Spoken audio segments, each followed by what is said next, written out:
ngayon sa 11 islas ang tinatawag ng Zamboanga na 11 islands kung saan makikita nyo na dagat na parang hindi dagat dahil sobrang kalmado, crystal clear water at isa sa pinagmamalaki ng Zamboanga itong 11 islas na tinatawag nila o 11 islands. So ngayon, i-explore natin kung ano nga bang meron dito sa 11 island na to. Sobrang ganda. Parang lake pero dagat. Tara!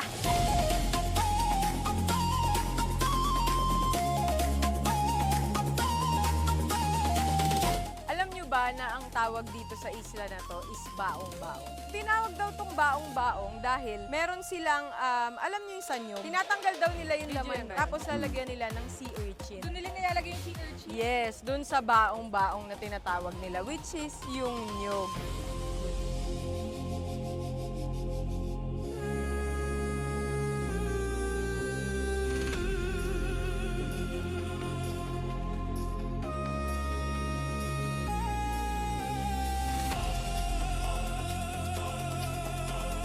Papunta tayo ngayon sa loob mismo ng Sadik Grand Mosque dito sa Zamboanga na pag-alaman natin na isa sa pinakamalaki dito sa Pilipinas at sa buong Southeast Asia. Parang nabasa ko 50 hectares yata pero I'm not sure, hindi ako sigurado doon dahil hindi pa yata nila fully nalalaman kung anong sukat nitong Grand Mosque. Bago yon, pasok muna tayo sa loob. Tara!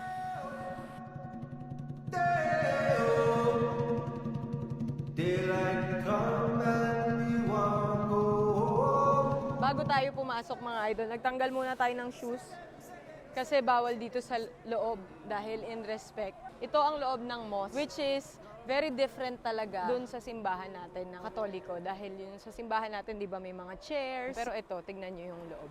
Bare lang siya. So dito na lahat ng mga worshippers. Laking dome ng mosque ito.